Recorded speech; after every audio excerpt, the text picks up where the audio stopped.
Coverage of the death of Kobe Bryant. I'm Alex Michelson. And I'm Christine Devine. We thank you for being with us. We are awaiting a news conference here to get more information on the helicopter that crashed in Calabasas today with 9 people on board, including Kobe Bryant and his daughter. So as we stand by here, we wait for them to come. The LA County Sheriff's Department is supposed to speak out today, as they did earlier today. We still don't know all the names of everybody on board that helicopter. All right, so what we heard earlier from the sheriff is that it was 9 people that were on board. Originally, the reports... Rough terrain, very dangerous, even in daylight, much less in the middle of the night. So we just want people to stay away. The location itself, throughout the night to secure the area, so we want to encourage people, if you don't, not a local...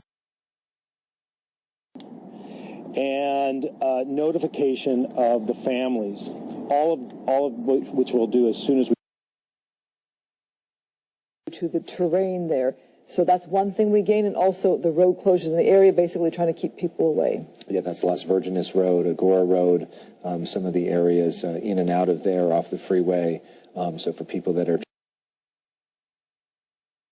But what led to it? Kobe had, for so many years, had so many safe and successful helicopter rides all over Southern California.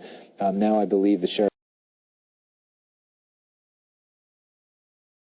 Investigators forced to use helicopters to lift the wreckage out, covered by a white tarp, and then haul it away on a flatbed truck to a secure location. That is the NTSB, now out with this video, giving us our first close-up look at the crash site itself.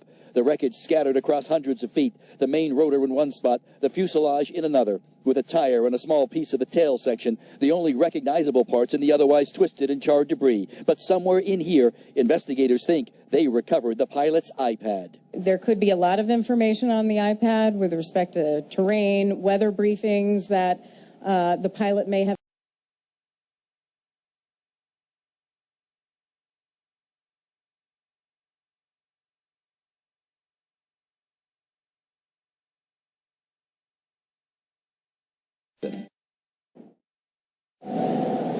Clearing away the wreckage from the hillside crash site. It's so remote, investigators forced to use helicopters to lift the wreckage out, covered by a white tarp, and then haul it away on a flatbed truck to a secure location. That is the NTSB.